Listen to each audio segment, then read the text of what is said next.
Hey everybody, what's going on? This is Jamie Dawn, your professional psychic advisor, success coach, and evolutionary revolutionary. Today is Sunday, March 4th, 2018, and this is an energy read for the week of the 5th through the 12th. I am really excited about the energy for the week.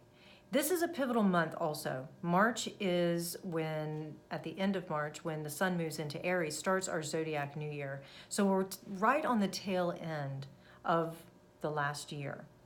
And I love all this Piscean energy because it invokes such compassion, such spaciousness, and an ability to be able to maybe believe in something deeper, better, higher inside of ourselves that's been there that maybe we can tap into. And I feel as though as we do that, we're able to find greater support, greater love, and greater wisdom that we get to share with ourselves and with others. So this week, speaking of that spaciousness, is that we're going to be working with, and I've heard from many of you already that you're starting to work with this now, but we're going to be working with continuing to find our edges, find our boundaries, and being able to communicate that with those that we love, with those that we work with ourselves even, for a deeper understanding of what we need in order to be our most authentic selves, and then to be able to communicate that to others. And not apologize for being who we are, especially when we're coming from a place of authentic love, authentic compassion.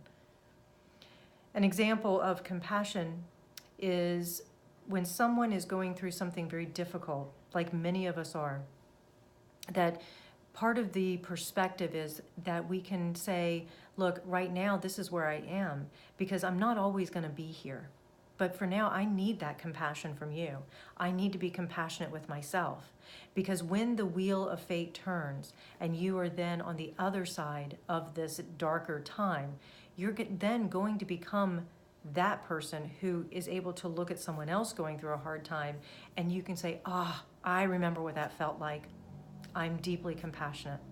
I know this must be hard for you. What can I do to support?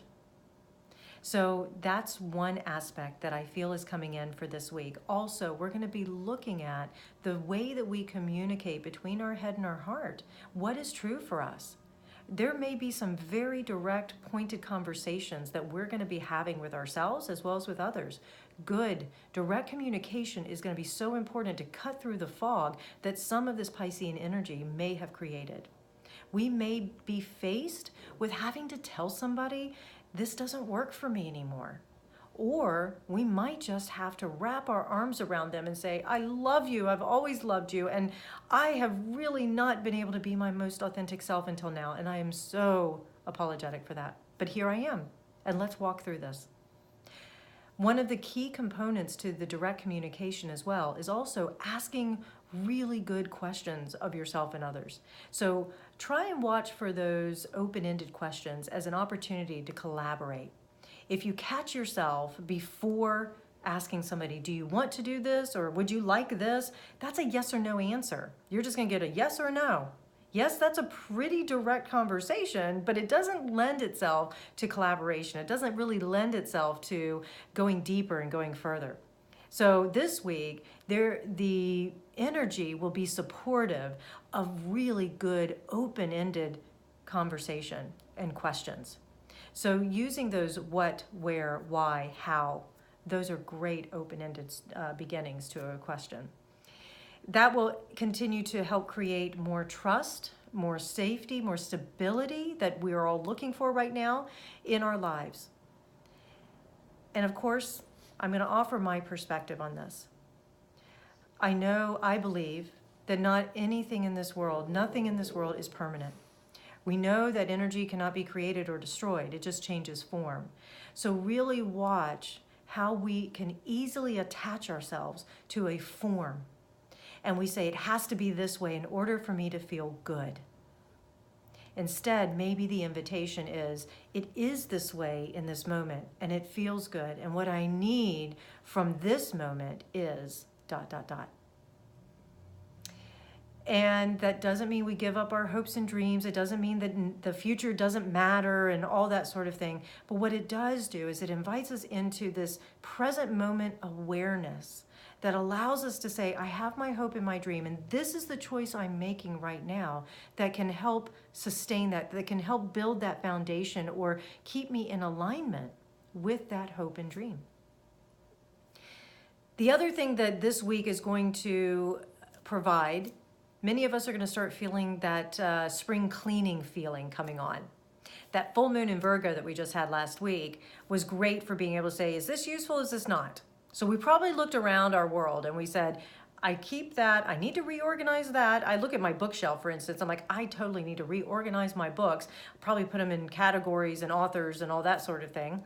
That's just one thing. Or maybe get rid of certain things that I haven't used in a while, right? So we're probably already starting to do a little planning. My husband the other day ended up bringing a handyman over because we need some more cabinet space. So we're already looking at how would we reorganize certain things in our kitchen if we had another cabinet that we could put things in. One example. So there's all this spring cleaning feeling that's going to start happening. Perfect for those of us who are dealing with daylight savings. That's coming this Sunday on the 11th. So put a little tick mark.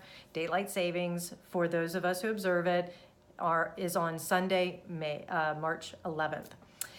And I know that the daylight savings to me is a real rip-off anyways, but I do love the idea of, and it's psychological, of gaining, we lose an hour, but I gain more light kind of thing. So we are going to start to feel as though maybe we're gaining more light. So that tends to feel good to most people. I know for myself, being someone who can suffer from weather, and I won't say weather depression, but I definitely feel the weather when it's cloudy and rainy. Sometimes I feel cloudy and rainy. So I welcome more sunlight in my life. But the invitation this week, and of course I have to live this truth for myself, is that in those cloudy, rainy days, can I be okay with the cloudy, rainy?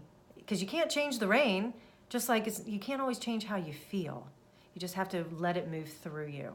So that'll be the other invitation this week, is that when emotions come up and you're trying to express your most authentic self, come back to that present moment awareness of communicating, right now, this is how I feel. This isn't you, right? This isn't me. I'm not sad. I'm not sadness. I feel sadness, but I'm not sadness. So see if we can't communicate some of that to ourselves. That's that direct communication and letting the other person know. If you're not in the place to where you can really process and talk about something, maybe offer that to them. Hey, I'm in the middle of processing some things myself, so I'll need a little space so that I can keep processing this, and then I'll communicate what I need or what I'm discovering that will affect you. So there's this need for continuing to look at our boundaries, to continue to communicate them, and doing it in an authentic way. There's an opportunity for direct communication. There's also this wonderful opportunity for being able to dream, to continue to look at our imagination and play and be able to say, you know what? I really could take that vacation, and I really am going to take some time off and nurture me, and I am going to do some things for others in a way that is of service to them. And it feels good. So play this week, communicate, be your authentic self, and be a little fearless. So one other energy this week, we're going to feel some fear around stuff. But remember, it's not there to scare us. It's there to remind us, does this hold value? So as we're exploring this week's energy and we feel that little bit of fear, remember, you're not fear. You feel it. Use it. Let it work you. Why is this valuable? I'm feeling fear because I'm finding my boundaries. I'm pushing up against them. Is it ready to am I ready to expand them, or do I need to bring them in a little bit, right? Be careful, because some of us, if we're not careful, we're going to get taken advantage of if we don't know where these boundaries are. And when I go back to this idea of letting go, of impermanence, of knowing that nothing tangible, nothing in this physical world is permanent, you may have to be willing to let certain people or things fall away and trust that If it's meant to be, they'll be back. If it's not, you'll find something in more alignment. Easy for me to say, I get that. If it gives you any hope, I deal with this. Because I too want security. I'm a Cancer sun. I want my security. But the one thing that we can be secure in is change. We can be secure in the practices, and we can be secure in knowing that nothing is permanent, and that maybe in this present moment, which is really a 3-second delay anyways, but when we recognize we're in a present moment, but maybe in this present moment, it's okay. Right here, right now, I am where I am, and it's okay. So in the meantime, you know where to find me. I want to support you however I can. You can catch me over at jamiedon.com, 12listen.com, and of course on Thursdays at 9 a.m. Pacific, noon Eastern on 12 Radio. Let's Get Real Radio. G. Brian Benson and I, we're going to mix it up. We're going to talk about what is going on for us in the next few days, weeks, months. You never know. Always appreciate your support. Like, comment, share. Grateful for all of you. And I look forward to connecting again. Have a wonderful week, everybody.